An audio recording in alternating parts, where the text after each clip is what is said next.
দেশব্যাপী এনসিপির বিরুদ্ধে বিএনপি এবং প্রশাসন ভয়াবহ ঘটনা ঘটিয়ে দিচ্ছে। গণতন্ত্রের ও মা শাহ হবিগঞ্জে 144 ধারা জারি। আপনি চিন্তা করেন 144 ধারা জারি করতে হয়। এমপিদের রাস্তা, এমপিদের গাড়ি বালু ট্রাক দিয়ে আটকে দেয় হবিগঞ্জে পুলিশ। এরপরে পুলিশ ছাত্রদল মিলে যৌথভাবে এমপিদেরকে পিটায়, তাদের উপর হামলা করে। এটা ঘটছে হবিগঞ্জে। স্টিল নাও আমি যখন কথা বলছি তখন হাসনাত আব্দুল্লাহ ছুটে যাচ্ছেন, কিন্তু তাদের আটকে দেওয়া হচ্ছে। হাজার হাজার পুলিশ, এত পুলিশ হবিগঞ্জে কোথায় পেল? মনে হয় পুরো সিলেট থেকে পুলিশ নিয়েছে। পুলিশের গাড়ি যুদ্ধ যুদ্ধ একটা অবস্থা।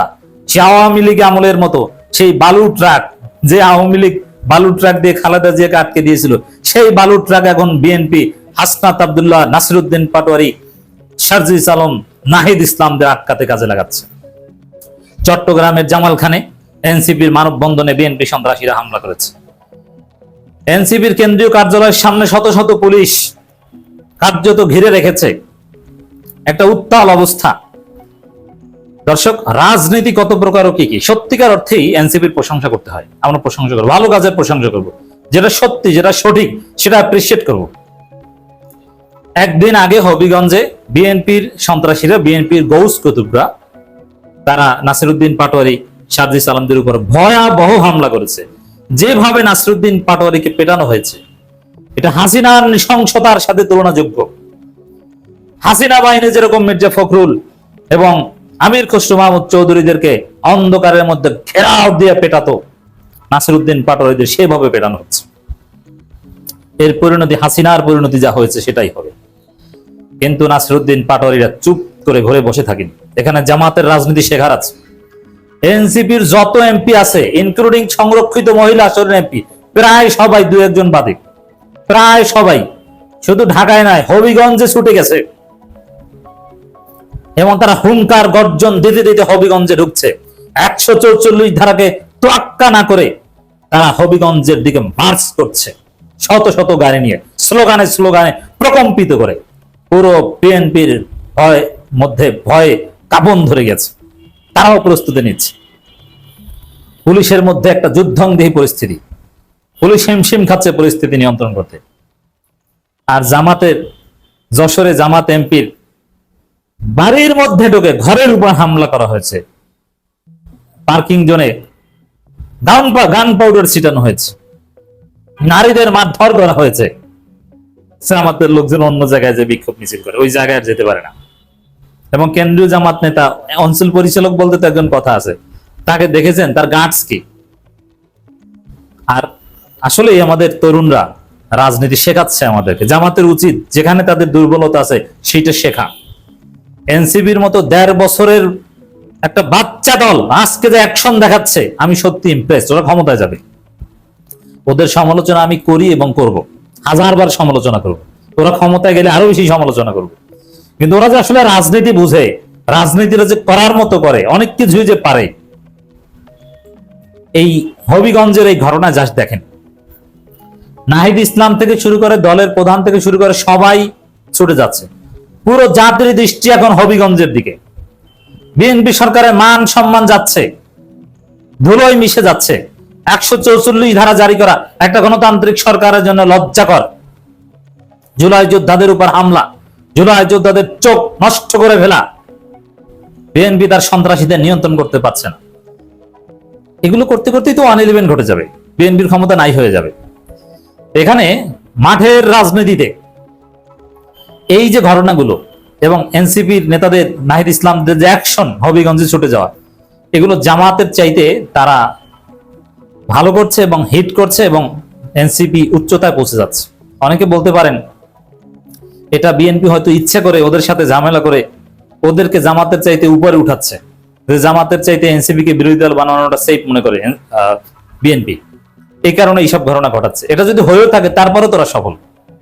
রাজনীতিতে এরকম অনেক কিছু হয়, সমঝোতার টুকটাক তো জামাতও কত করেছে। তো দর্শক, এই রাজনীতির সত্যি প্রশংসার যোগ্য। ওরা অ্যাকশন দেখাচ্ছে। হাসনাত আব্দুল্লাহর যে অ্যাকশন, জামাত এমপি ইউএনও কে ফুল দিয়ে শুভেচ্ছা জানাতে যায়, আর এনসিপির এমপিরা পুলিশকে ধমক দেয় এবং sir sir sir sir sir বলে। তো দর্শক, হবিগঞ্জে 144 ধারা জারি, এটা একটা কলঙ্কজনক অধ্যায়। স্বরাষ্ট্রমন্ত্রী পদত্যাগ অনিবার্য হয়ে পড়েছে। 144 ধারা দিয়ে সন্ত্রাসীদের নিয়ন্ত্রণ করতে হচ্ছে। আর গণতন্ত্রপন্থী, বাংলাদেশপন্থী, জুলাইপন্থীরা এইসব 144 ধারা দুচে না। তারা 144 ধারা ভঙ্গ করে ওইখানে মিছিল করে ছাড়বে আমার মনে হচ্ছে। করা উচিত। সন্ত্রাসীদের শেষ দেখে ছাড়া দরকার। ওরা কারা? যাদের উসিলায় তারেক রহমান বাংলাদেশে এসেছে, যাদের আন্দোলনের ফলে, যাদের রক্তের উপর ভিত্তি করে এই নাহিদ ইসলামের পা থেকে মাথা পর্যন্ত পিটিয়ে লাল করে দিয়েছে পুলিশ, আর সেই ত্যাগের বিনিময়ে জুলাই বিপ্লব সফল হয়েছে। এই নাসিরউদ্দিন পাটোয়ারির হাত আঙ্গুল ভেঙে দিয়েছে। সেই ভাঙা আঙ্গুলের বিনিময়ে তারেক রহমান বাংলাদেশে এসে প্রধানমন্ত্রী হতে পেরেছেন। আর সেই নাসিরউদ্দিন পাটোয়ারিদের আজকে রাস্তায় ধরে কুকুরের মতো পেটানো হচ্ছে। কি বিভৎস! একদম আমার মনে পড়ছে আমির খসরু মাহমুদ চৌধুরী এবং মির্জা ফখরুলদের একবার চট্টগ্রামে আওয়ামী লীগের সন্ত্রাসীরা অন্ধকারে ঘেরাও দিয়ে পিটিয়েছিল। সেই কি চাহনি আমির খসরু মাহমুদ চৌধুরীর, কি অসহায়ত্ব মির্জা ফখরুল ইসলাম আলমগীরের। কিন্তু বিএনপির মতো অত অসহায় এনসিপি না। এনসিপি তো পুরো এমপিদের নিয়ে গাছ দেখিয়ে যাচ্ছে। কি করবেন? গুলি করবেন? ওইসব গুলি হাসনাতরা ভয় পায় না। আমি মনে করি এই ধরনের কাজে জামায়াতের উচিত এখানে এনসিপির পাশে দাঁড়ানো। বিরোধী দল হিসেবে এরকম কয়েকটা ঘটনা দফা রফা করতে গেলে, করতে পারলে পরবর্তীতে হিসাব করে কাজ করবে। আর বিএনপির সামনে অন্ধকার, বেশি বাড়াবাড়ি করতে গেলে তাদের ক্ষমতাই থাকবে না। হবিগঞ্জে 144 ধারা জারি, তবুও কর্মসূচি পালনে অনড় এনসিপি। পরিস্থিতি পর্যবেক্ষণ করছে বিএনপি। পর্যবেক্ষণ করতে করতে 111 ঘটে যাবে। আমি কিন্তু একটা কথা বারবার বলছি, 111 এক প্রকার জিকিরের মতো করছি। আমার আলোচনা যারা নিয়মিত শুনেন তারা বারবার এই সব পরিভাষাটা শুনছেন। শুনতে শুনতে দেখবেন যে বিএনপির আকামের কারণে একদিন সত্যি ঘটে গেছে। আমি আলামত দেখতে পাচ্ছি। সার্জিও গোর, পল কাপুর, নরেন্দ্র মোদী, বিক্রম মিশ্রি, এরা ষড়যন্ত্র করছে 111 ঘটানোর। এবং মোসাদ বাংলাদেশে সাবোটাজ করার ষড়যন্ত্র করছে, লাশ পালানোর, জঙ্গিবাদী বোমা হামলা করার ষড়যন্ত্র করছে, জঙ্গিবাদের উত্থান ঘটাচ্ছে ওরা পৃষ্ঠপোষকতা করে।